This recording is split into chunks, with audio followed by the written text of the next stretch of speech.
À 13 ans, je voulais être archéologue. En fait, tu vois, comme quoi il y a une boucle qui vient se fermer.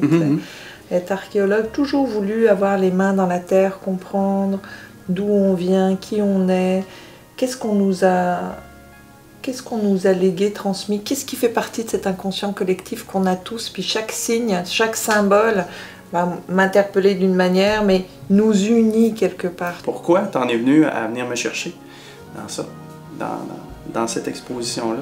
En t'inscrivant dans le cœur des origines, j'avais vraiment le désir de vivre cette expérience avec toi, puis ça se mariait tellement, tu le dis, hein, moi quand je regarde Formidable Bol, là je veux dire, entre cette terre, enfin ça m'a touchée, d'ailleurs rappelle-toi, je suis venue à ton atelier, j'ai regardé la matière, waouh, c'est beau, c'était organique, mais en même temps il y avait comme de la peau, tu sais, puis ça rejoint un petit peu l'animal dans ces grottes, dans ces...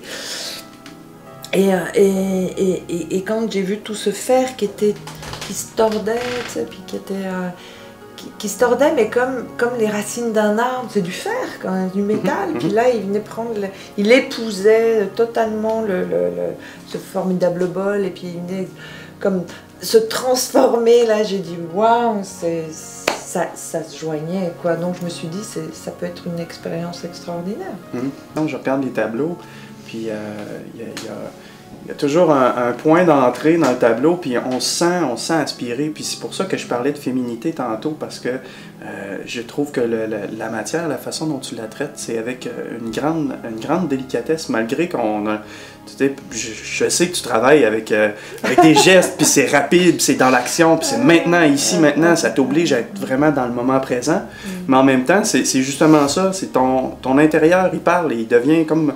Il passe au travers ton corps devient uniquement l'instrument de ce besoin d'expression-là. Le cœur des origines, c'est vraiment ce que, dans ce langage rupestre, même pariétal, j'ai senti mes racines. Celles qui font qu'aujourd'hui, je peux me vivre n'importe où sur la planète, soit à Québec, soit en France, soit...